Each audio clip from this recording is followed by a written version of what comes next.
Shalom and welcome to the Middle East Report. In this program today we'll be discussing Israel's new president and his British connections.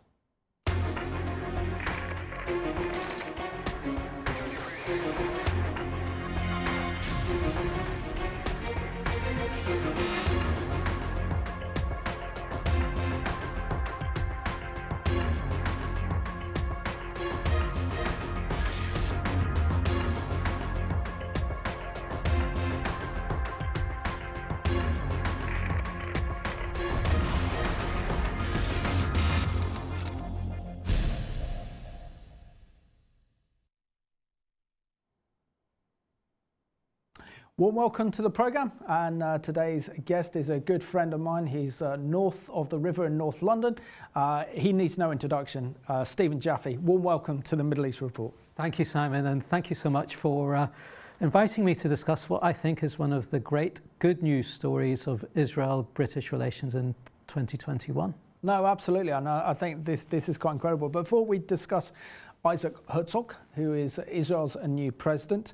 Can you discuss what you've been doing? Because you are a consultant to Magen David Adom, and they're regularly on this program. So give us an update on what you've been doing with MDA, both in Britain and in Israel. And of course, we have to mention the fact that you've recently been out to Israel and saw your son get married out there as well. That's very special. It was a blessing, Simon. As viewers will know, it is very difficult to visit Israel at the moment. We needed special permission. We had to isolate, obviously take lots of tests before the flight arriving in Israel and once in there. So it was an absolute blessing to be able to visit the land and of course to see your son married is a huge blessing in itself. So thank you for that. Well, Magen David Adom, as viewers will know, is Israel's its national medical emergency service. So it's been an incredible year, a very demanding period during the pandemic. And that's sadly ongoing in Israel. It's now experiencing or beginning to come out of its third spike of COVID. And as you can imagine, the Magen David Adom is at the forefront in the fight against COVID in Israel, transporting patients, vaccinations, testing, the lot, not just in Israel, by the way, because the technology and the practice that they've used has been exported to other countries in the world, including, I know, some African countries. So they're really at the forefront of that.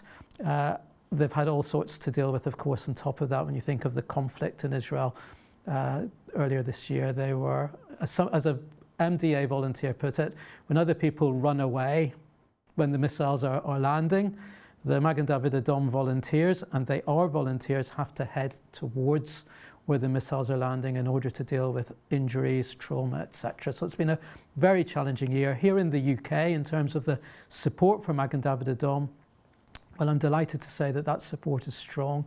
Nowhere more so than in the Christian community, where Christian Friends of Magen David Adom is a long-established part of the MDA family, and it's wonderful to see. We're beginning to have in-person events again after a long period, of course, where that hasn't been possible. So it's wonderful to see that support still strong, people understanding that Magen David Adom has a particular role to play in Israel's challenges that it faces today. So it's been a difficult time, but also a time, I think, that's had a lot of promise and opportunities going forward. Absolutely. So it's great work that MDA do, and you have my support and endorsement, and I love doing programs with them. So we're talking today about the new Israeli president, Isaac Herzog, and this is how the Times of Israel describes him. I'll just let you know. It says here that the Times of Israel describes him as being modest, diplomatic, with a strong political pedigree, and that Isaac Herzog is the new incoming president, elected with a landslide, and largely a ceremonial role, but also says that it's fitting post for the Tel Aviv-born politician who comes from one of Israel's most prestigious families, sometimes referred to as an Israeli version of the Kennedys. We will unpack his incredible political heritage and his British connections due course of the programme. But what do you make of Isaac Herzog the new president. You met him, you've spent time with him, and we'll be discussing how later. So as I've said, I see it as one of the great good news stories of a difficult and challenging year that he was elected president of Israel. His connections with the UK and with Ireland is very deep and very important to him.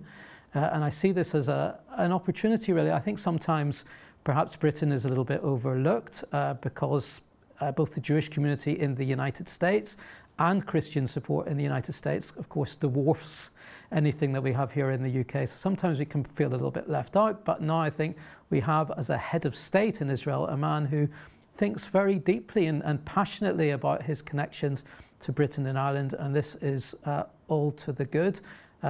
The description you gave of him as a modest man is quite refreshing, I think, in terms of politics and political leadership. So really an interesting appointment, but one with very particular significance to us as friends of Israel living in Britain. Absolutely. So let's have a look at this video with the new president of Israel, Isaac Herzog, talking to the supporters of ICJ. My dear friend, Dr. Jorgen Buhler, and honored guests of the International Christian Embassy, Jerusalem's annual celebration of the Feast of Tabernacles, Shalom from Yerushalayim. I'm so pleased to greet our cherished friends from the Christian Embassy, with whom I've had the pleasure of partnering for so many years, especially in this Feast of Hope. As Minister of Tourism at the time, I saw the impact of Christian tourism on Israel and its relations with the world. As Minister of Welfare, I witnessed the selfless service of Christian volunteers in support of Israelis in need. As Chairman of the Jewish Agency, the largest Jewish non-profit in the world, I watched in awe as the Christian Embassy stood by Israel without reservation, supported Aliyah of Jewish people from all around the world, and spread the good name of Israel amongst the nations. Not only did your support enable the Jewish Agency, also in conjunction with Keren HaYesod, to help the Jews make Aliyah from Ethiopia, the former Soviet Union, Latin America, and South Africa, but your generosity also allowed the agency to assist their absorption in Israel. You helped our sisters and brothers from the four corners of the earth to establish home in the Holy Land. Today, as President of the State of Israel, I thank you all for your unwavering continued friendship, particularly in the light of challenges each of you has experienced over the past year. I know that through it all, you continue to pray for Israel. Days ago, the Jewish people observed the high holidays. These are days of introspection and thanks and hope. Friends, please know that on these high holidays, Israel and the Jewish people are deeply thankful to you. And today, on the Feast of Tabernacles, we are delighted to come together in joy and friendship. Thank you, my dear friend, Dr. Jorgen Buhler, and your devoted professional team from all around the world. Thank you all for your prayers, for speaking the truth, and for your support from the holy city of Jerusalem. I wish you and your families a year of sweetness and health. Toda rabah to all of you, and may we all see you soon in the Holy Land.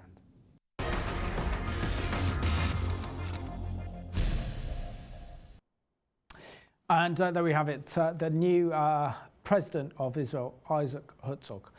Stephen, I like that clip primarily because it showed a kind of warmth and appreciation of the Christian evangelical community and their support for Israel, in this case ICEJ.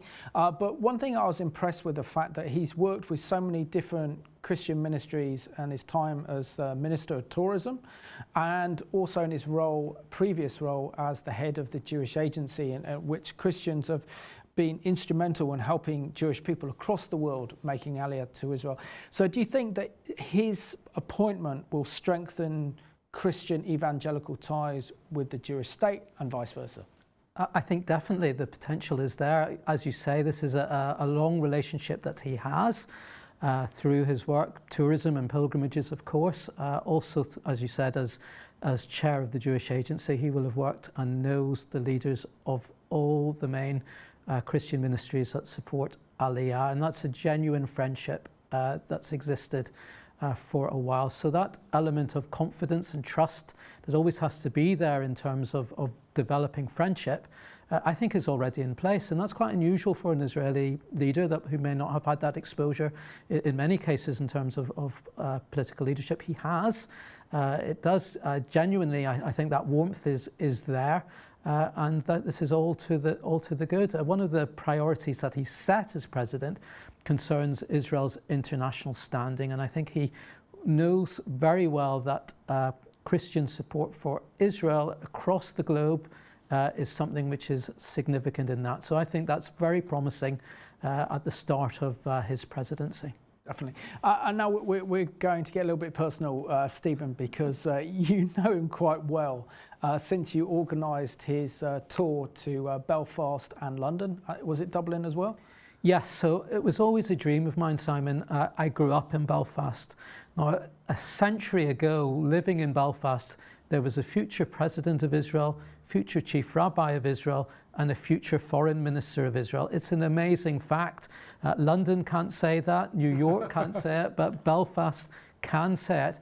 That was Isaac Herzog's grandfather, who was the rabbi to the Belfast Jewish community, and at that time his son Haim Herzog was born in Belfast in 1918. So I could see this centenary coming up and thinking it was my dream really to bring Isaac Herzog and his family over to Belfast to celebrate that centenary, and remarkably he agreed to do that, not just himself, but he brought his greater family along with him, brothers, his own children, nephews, nieces, etc.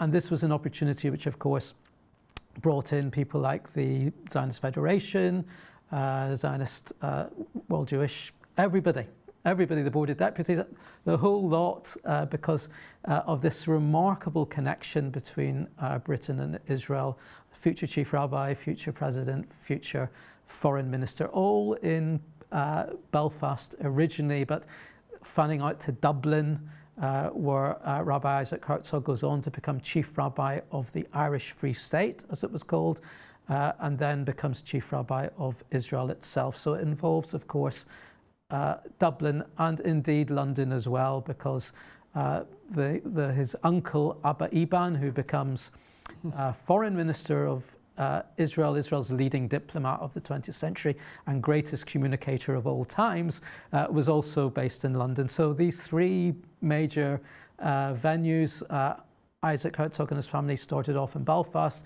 They visited the house where his father was born. And then spoke at Stormont, the Northern Ireland Parliament buildings. He met politicians from across the spectrum there.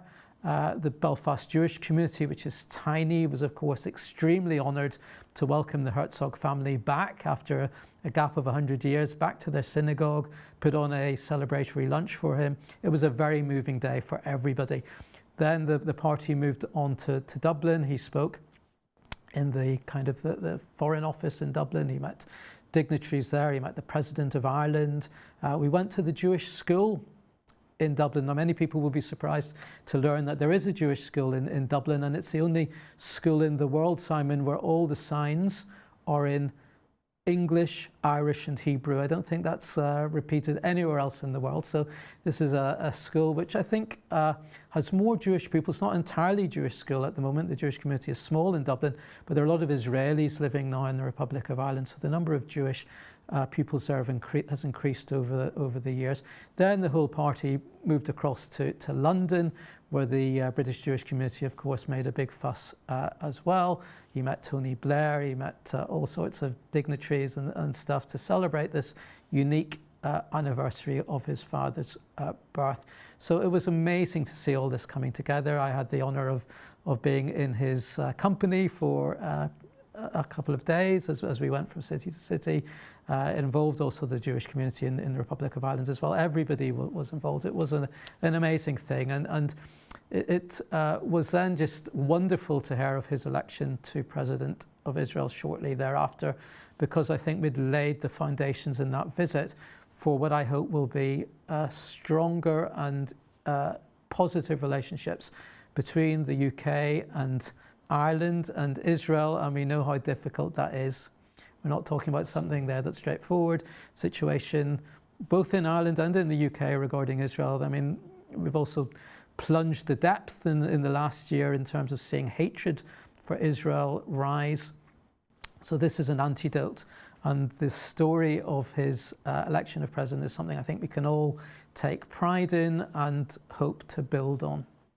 So let's have a look at the highlights of Isaac Herzog's tour of Northern Ireland, Ireland and London. So do you want to talk us through this one? So we got this video that you... Yeah, it's fast-moving photographs, so the viewers will have to keep their eyes peeled in this. But there he is speaking in Stormont and to politicians from various different parties. He is there in the synagogue in Belfast, as I mentioned, a huge event for the Belfast Jewish community. This is the home where Haim Herzog was born. That's his father, was born in 1918. He's walking now in Belfast where there's murals in support of Israel and hostile to Israel. We've now moved to Dublin, and this is the school I mentioned, Stratford College, a very unique school which has that connection with the Jewish community and Israel in Dublin. He's meeting the President of Ireland there. Again, a huge honour for the Dublin Jewish community to host him. That's Simon Coveney, a leading Irish politician. We're moving now to London. It was at a very fast pace, I can tell you. And he is speaking in a synagogue in North London and also addressing people in the very grand surroundings of the Rothschild House in London. So it was an amazing few days. And I think very moving for Isaac Herzog, as it was for all of us. Excellent. So you spent a few days with him. You probably got to know him. You were instrumental in organising this trip, and without you, it wouldn't have happened. So, what kind of man is he, and what kind of values does he have? Well, the thing that struck me actually was his family values. He has a very strong sense of family, both in terms of previous generations, the public service of his father, who became head of state of Israel after a very distinguished career. Whatever his father, Haim Herzog, turned his hand to, he was an amazing success. He was a broadcaster. He spoke to the Israeli nation during the Six-Day War. He was a Churchillian figure in a way, giving the Israeli people strength and confidence at a time when the enemies of Israel were gathering on its borders to destroy it. So he was a broadcaster, a writer, an author. People can read the books he wrote. He was a military historian. He was a political commentator. So that's where he's coming from, Isaac Herzog. He comes from this very distinguished family background of public service. As we've mentioned, his uncle was Israel's leading diplomat. His grandfather is a hugely significant rabbinical figure, religious figure. As chief rabbi, he becomes chief rabbi of the Holy Land. That sense of family was what struck me about Isaac Herzog. Not just about his past, by the way, but also his current family. They're a close-knit family. The comparison with the Kennedys, I will not comment on, but this is a family which is close-knit and has a very strong sense of service to the nation. So that was what I think I took away from it. And that, of course, because his family is so rooted in this unique way, both with Ireland and Britain, I think strengthens his connections to us as friends of Israel, Jews and Christians living in the UK today. And that is something which I'm sure we will see him feature in, and perhaps something we'll talk about in today's programme is, could we see another state visit, an official state visit by an Israeli head of state to London? There hasn't been one now for many, many years. Ezra Weizmann, who some people might remember as a former president of Israel, was the last and I think only Israeli head of state to have an official state visit. So let's push for a state visit by Isaac Herzog as somebody who has such a strong and genuine connection to this country. It would be wonderful to see him make a state visit to London. And Stephen, please share with us the impression that he had finding his kind of roots and looking back at the history of where he came from personally by visiting his parents' home in Belfast. What was it, emotional journey for him? Just share what he learned and just share his thoughts on what was an historic trip for Isaac Herzog. Deeply personal and very, very emotional. One bit that kind of stands out in my own memory of the few days that I was with him is that we visited the home in Dublin where the family lived. And Isaac Herzog, that's his grandfather, his namesake, who he's named after, was the rabbi of the community. And it's the home where his father, Haim Herzog, grew up. He read a letter from his father, which itemized in tremendous detail the house that we were standing in. The current people who live in the house very kindly invited us in. And there I had a sense of Isaac's own emotional engagement and attachment to his father and his grandfather. Now, his father, as I've said, is a very public figure, but to Isaac Herzog, he's dad, he's his father, and it was that which I took away from it, that very strong sense of family roots, which takes him to these, perhaps Belfast and Dublin from a Jewish perspective, small communities, a little bit out of the way, a little bit marginal, peripheral, but to the head of state of Israel today, this is where his roots lie. And you could sense it. You could sense the importance to him. So yes, yeah, and to be a witness to that, to be close up to him during that visit, I think was very special indeed.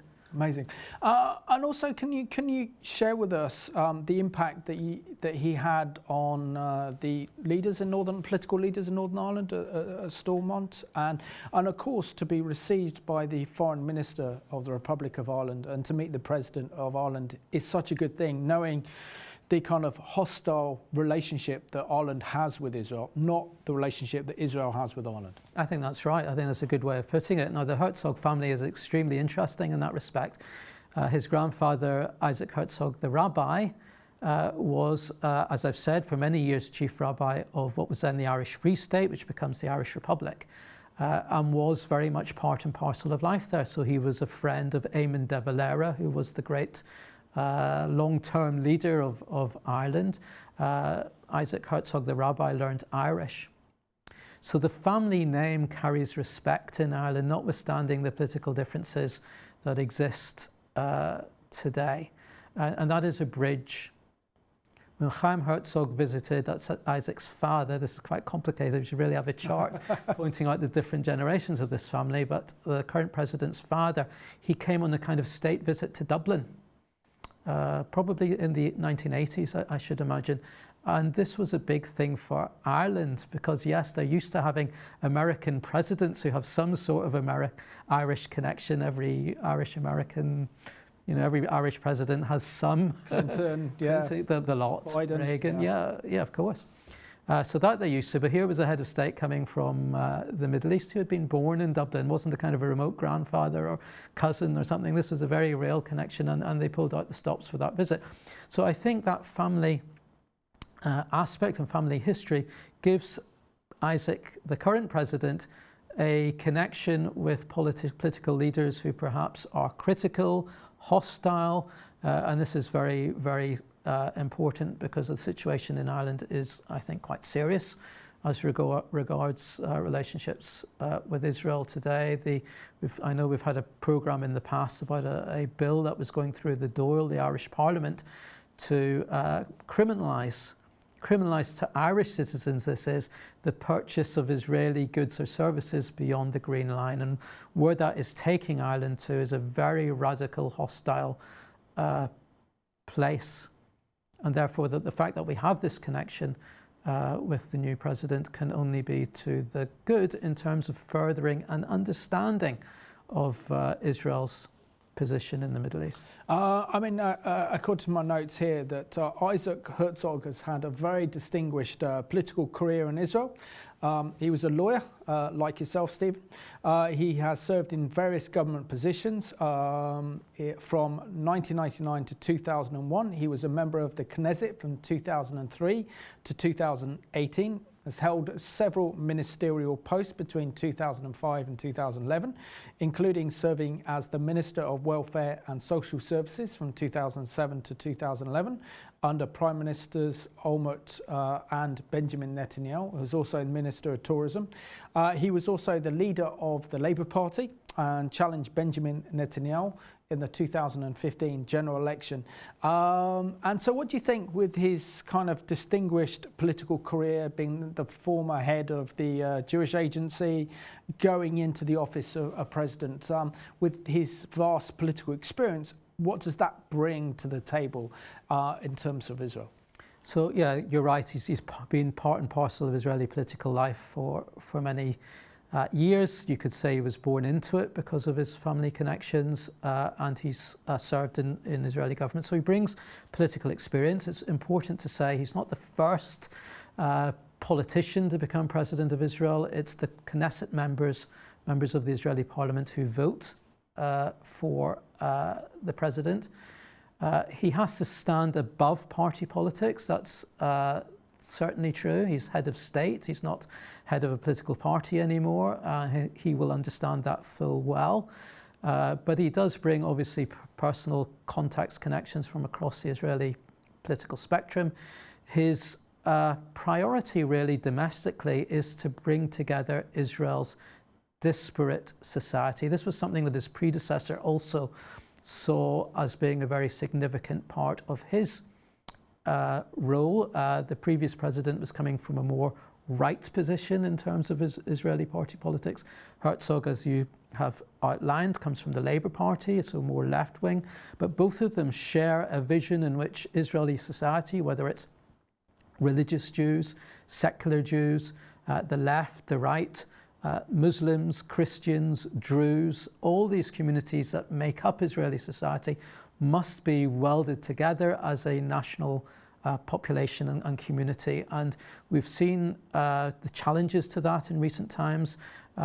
This year there was communal rioting on a scale that Israel hadn't seen before within some of its major cities. So Isaac Herzog knows the extent of the problem, and he will bring all his experience in political and public life, I think, to be that bridge between different communities, different perspectives. He has to be non-party political. That's not what Israel's head of state is about. It's not like being president of the United States. It's more akin, I like, to being head of state in this country, to rise above the party political issues, but at the same time to act as a bridge between various communities and sections in Israeli society. And we got a video to go to, and this is an excellent video produced by Stand With Us and Tamir, who's been on the Middle East Report a few times, asking the very important question: who is Isaac Herzog? Who is Israel's new president, Isaac Herzog? Shalom everyone, and welcome to Israel Weekly, coming to you from our Jerusalem studio to share important Israel-related events you may have missed during the week.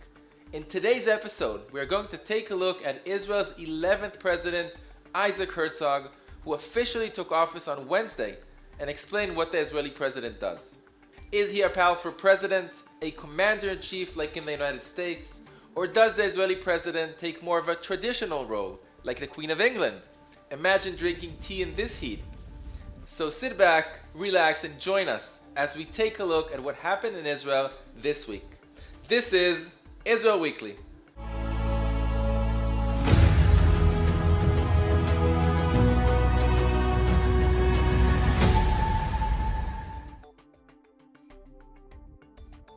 In Israel, the president plays a largely symbolic but important role, often working to heal divisions in Israeli society and engage in diplomacy.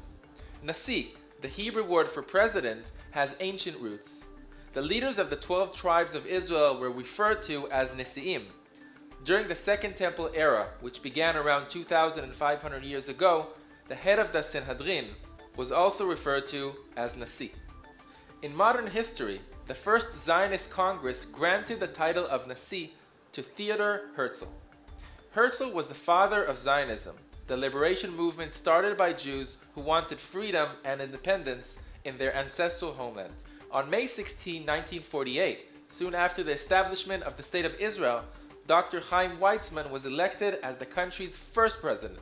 Fun fact, did you know, in 1952, the Prime Minister David Ben-Gurion offered the world-known physicist Albert Einstein to become the second president of the State of Israel, but he declined. The president is head of state, with the presidency symbolizing the nation's unity, going above and beyond party politics. The president is elected by a simple majority of the Knesset from candidates nominated on the basis of their personal stature and lifelong contribution. The president serves for 7 years and resides at the presidential house in Jerusalem. The president's role is mostly symbolic and ceremonial, but includes real power in some cases. He opens the first session of each new elected parliament, called the Knesset. He gives candidates for prime minister permission to negotiate and try forming new government after each election. He accepts the credentials of foreign envoys, signs treaties and laws adopted by the Knesset, appoints Israeli diplomats, judges, and governor of the Bank of Israel based on recommendations from appropriate bodies. The president also pardons prisoners based on advice from the Minister of Justice. The president also takes on public duties and informal tasks, such as hearing citizens' appeals and strengthening campaigns to improve the quality of life for society at large. Well, that's one big job. Referred to as Israel's #1 citizen, the president represents Israel at international events, meets with world leaders, and may even lead international and local projects. Israel's former president Shimon Peres, for example, ran the Paris Center for Peace and Innovation, which focused on developing and implementing impactful and meaningful programs, highlighting Israel's innovation and paving the way for coexistence between all Israeli citizens and lasting peace between Israel and its Arab neighbors. During the 7-year term, the Israeli president can truly create change on the ground that can improve the lives of millions. Welcome, Isaac Herzog.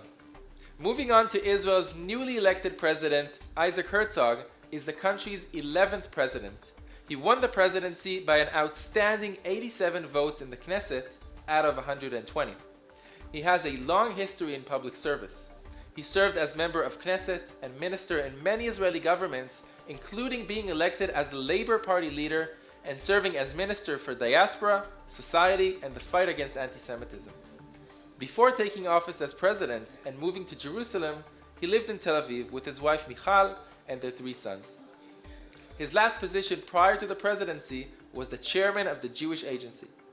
During his time as Jewish Agency chair, 80,000 new immigrants made Aliyah to Israel. On the world stage, Herzog has achieved international acclaim among world leaders and in the diplomatic and international arena. Did you know? Some fun facts about Herzog. Herzog lived in New York as a teenager when his father served as Israel's ambassador to the United Nations.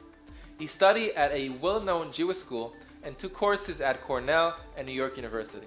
Upon returning to Israel, Herzog served as an officer in an elite intelligence unit of the Israel Defense Forces. Herzog is also the first president whose father, Haim Herzog, also served as the country's president. And no, as president, Herzog does not drink tea while hanging out with the Queen of England. We congratulate Isaac Herzog on becoming Israel's 11th president. We wish him nothing but success as president, and we thank Israel's former president, Reuven Rivlin, for his service and for working tirelessly to strengthen U.S.-Israel relations.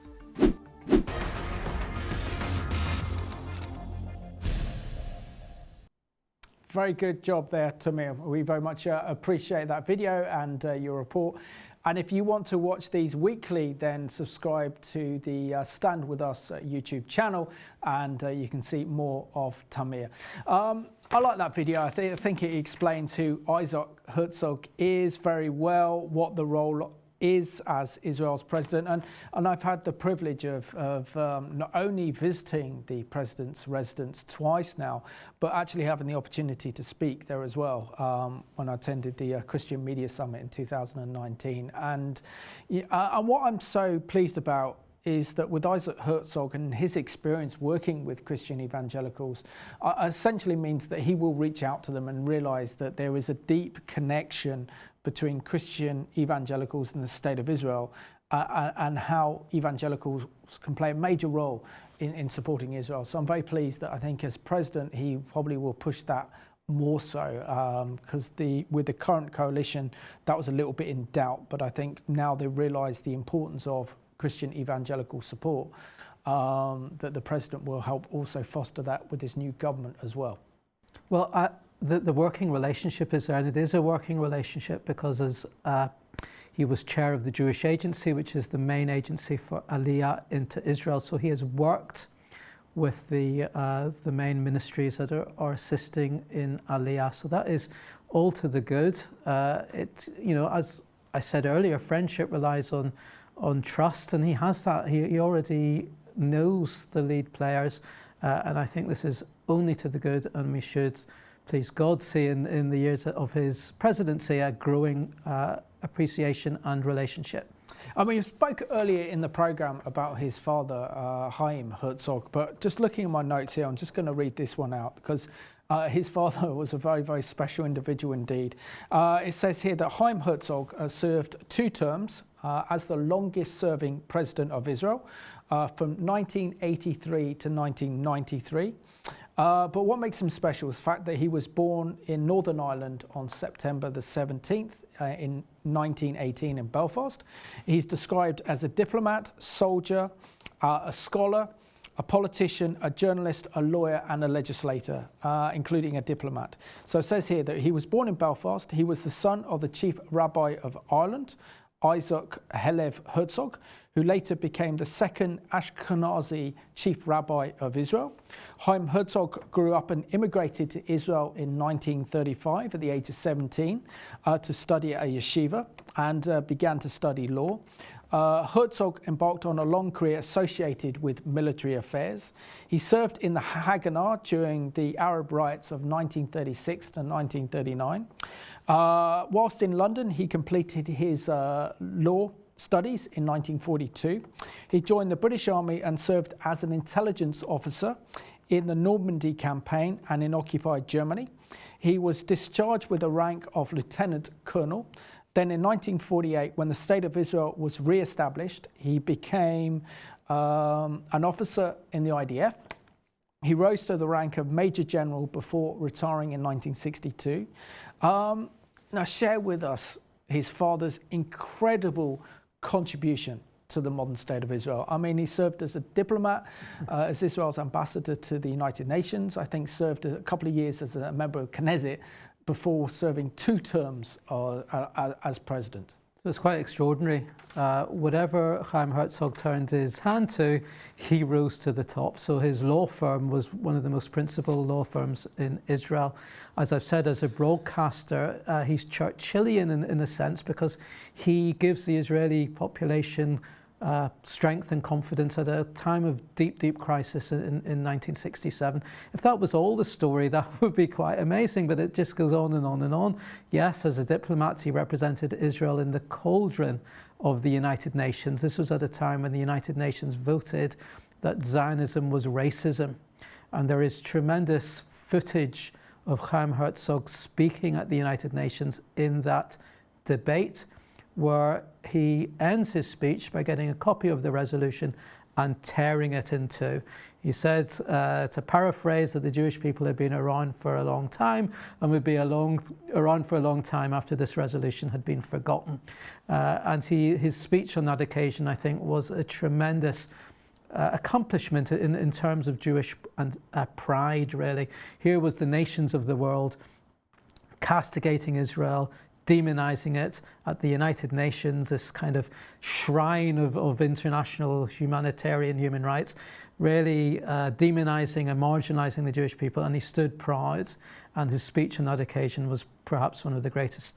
It's in the collections of the greatest speeches of the 20th century, and it's deservedly there, and you can see it online as well. So that again, if that all the man had done, he would be remembered. But it goes on, and yes, he was briefly in the Knesset, but then he is appointed president in his own right for a 10-year term. And he stands out among Israeli presidents as being one of the greatest to hold the post. So you might think for Isaac, the son, that's a big reputation to follow, isn't it? It's difficult. But he has, the son has that sense of service, which clearly he's inherited from his father and grandfather. And that's the positive that he takes out of the wonderful career of Haim Herzog. I also got to add as well that he was also the first military governor of Judea and Samaria after the Six-Day War as well. So incredible military credentials, political credentials, journalistic credentials. He was a lawyer under his own law firm, a great communicator, and and also an incredible diplomat as well as an orator.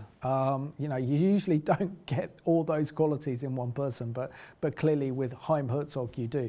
But can you tell us more about his grandfather and the legacy that he left behind, the Rabbi Isaac Herzog, who was the former chief rabbi of Ireland, and then was he chief rabbi of Israel as well? Yes. So he was the first Ashkenazi, which means Jews from European background, when the state of Israel was established.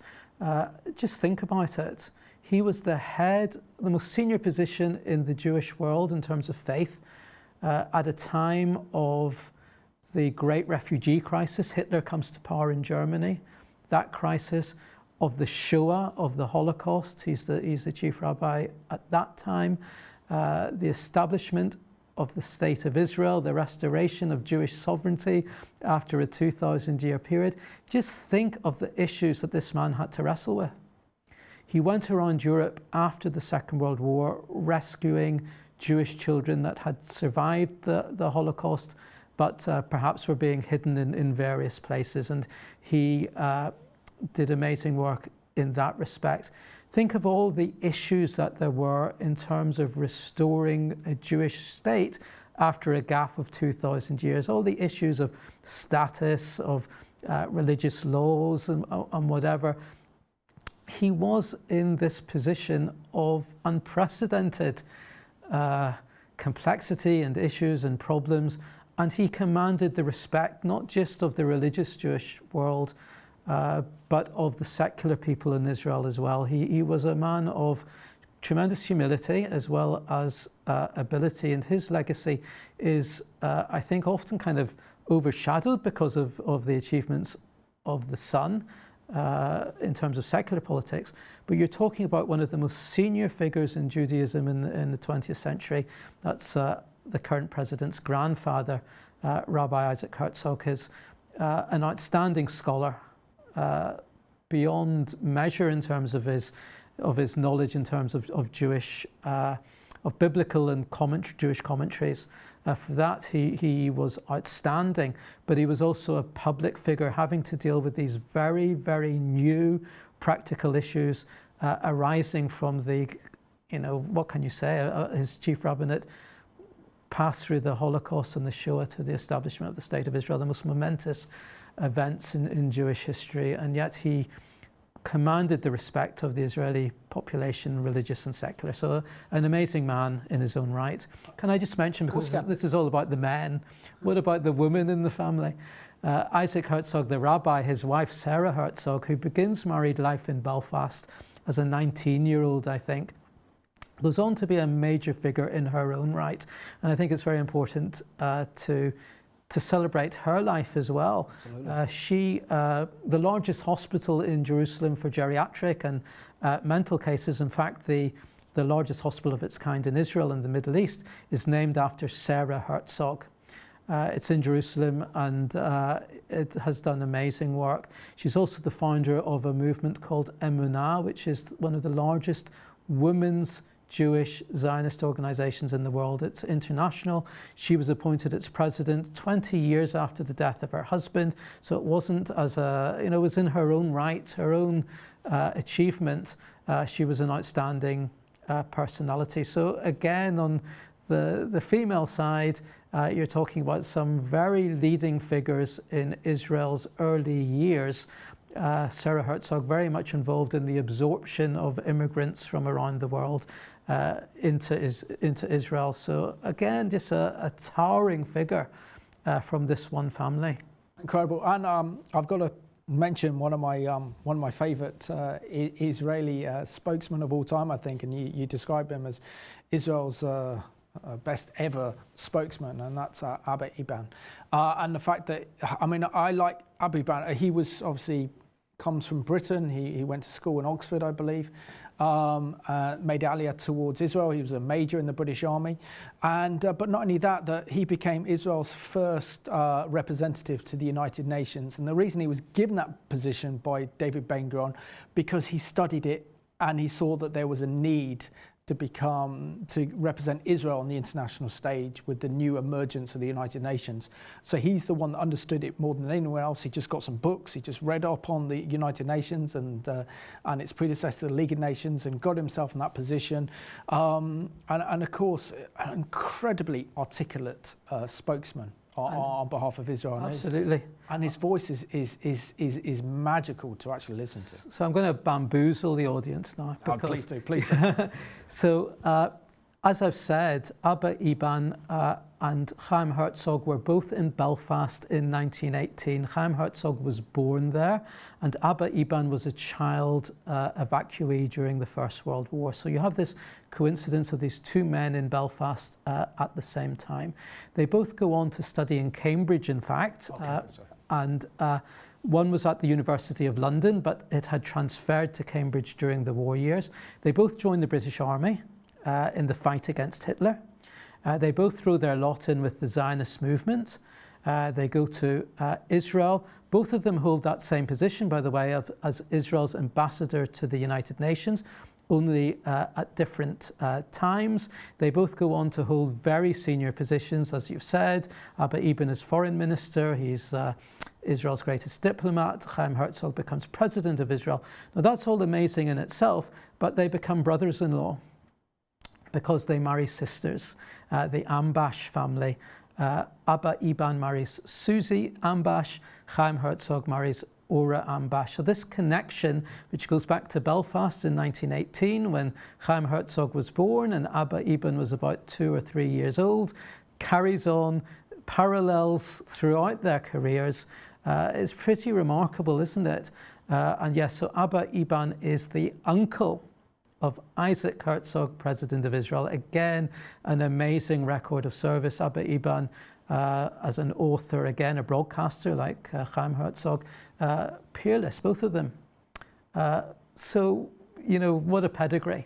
What a pedigree for Isaac Herzog. No, incredible. So with all that strong British connection and also Irish connection as well, what role can Isaac Herzog play as president to enhance Anglo-Israeli relations in light of kind of Brexit? So I think he's in a good strategic position to do that. And I'm sure he will be utilized by Israel to be at presidential level, the bridge, a very significant bridge between the two countries. I'm sure it won't be too long before he comes to visit. It's my dream and vision, and I'm sure that all the viewers out there would love to see it, for it to be a state visit, because I think that just raises the level. It's an official visit. We would see the royal family involved. It's been a breakthrough to have Prince William visit Israel recently. So that would be, I think, just cementing the relationship between the two countries at this leadership level. Beyond that kind of high political level, Isaac Herzog's visit, I'm sure, would be so exciting for the Jewish community in the UK. It would be bringing out all that's best about the relationship between the UK and Israel. And I know that our Christian friends will be absolutely supportive of that, advocating for it, and being part and parcel of that visit when it should happen. So I fervently hope that that is something that we will certainly see within the 7 years of his presidency, and I hope sooner rather than later. And also, I think what's more important is that he has the potential, Isaac Herzog, of developing a strong relationship with the Republic of Ireland, as we said earlier in the programme, that is very hostile towards Israel. Israel's not hostile to the Republic of Ireland, but we see that actually Ireland is one of the most anti-Israel countries in the entire Western world. So knowing that he comes from Ireland and that his grandfather was the chief rabbi of Ireland, and we see already that even when he was just the chairman of the Jewish Agency, that the Irish foreign minister met him and he had an engagement with the President of Ireland. Surely the Irish can see the value of one of their own in the new President of Israel. And could we see a new relationship develop? And this is what we all want to see between the Republic of Ireland and Israel. Well, I think it's one of the great tragedies that relationship is so fraught and hostile. We could have a programme on its own. Absolutely. As the factors that go behind it, but it's visceral. And it's very, very dangerous. It's much more, I would say, to the detriment of Ireland than it is to the detriment of Israel. But I think, as we've said, Isaac Herzog is ideally placed, both in terms of his family connections and also his temperament and personality, to act as a bridge between the two countries and bringing out what is good. I mean, there are a number of potentials for Ireland and Israel to be close. There are a number of economic connections already. Ireland wishes to be a high-tech powerhouse. Israel is a high-tech powerhouse, and there is a lot of coming and going of similar companies and personnel between the two countries. So that has to be built upon. It's in the interests of both peoples. And I think Isaac Herzog will prioritise it very genuinely, because that is his roots. For other Israeli leaders, it might seem a bit peripheral. Ireland is a small country in the far side of Europe. For Isaac Herzog, it's very personal.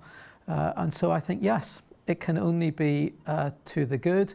He will, I think, be active in that, and we will see something, I'm sure, during his presidency to break down the barriers which have unfortunately been thrown up in recent years.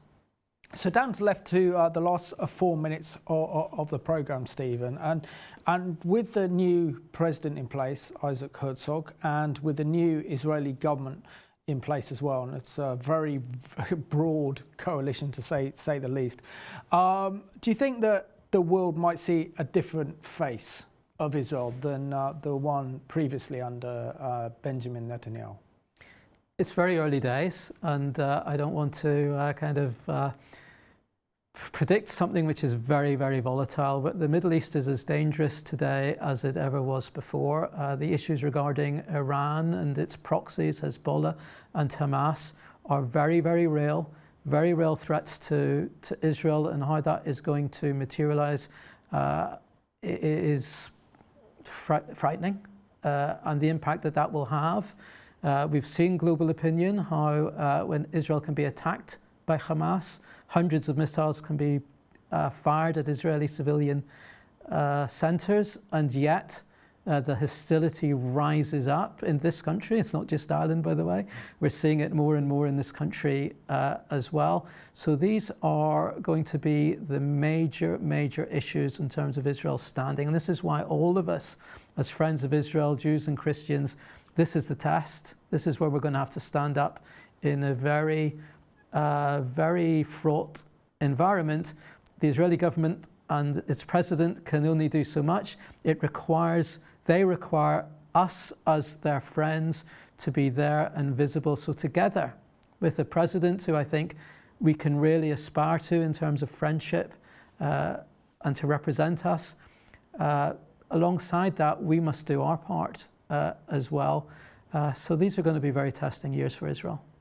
Absolutely. So how can our viewers be praying and supporting the new Israeli President Isaac Herzog? Well, certainly to have him and the leaders of Israel, whatever their political background or party, to have them in prayer as they face unprecedented challenges. It's a very dangerous and volatile time, even by the standards of the Middle East. Pray that they should have wisdom to deal with that. The new government, as you said, very diverse, all sorts of tensions within there. Prime Minister Netanyahu had so much experience on the global stage.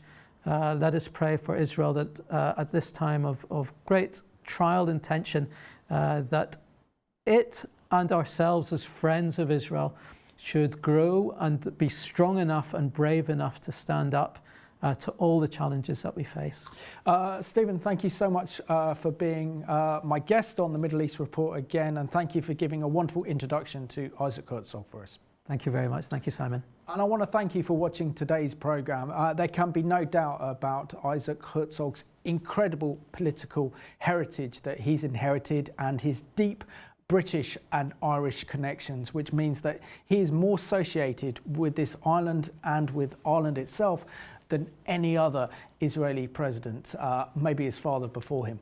But that's why we need to keep him in prayer, and this is why we need to show him our support. And the fact is that he recognises that incredible Christian contribution to the protection and the help of Israel is quite incredible. And so we pray that he would be a very good and effective president for the state of Israel. So I want to thank you for watching today's Middle East Report.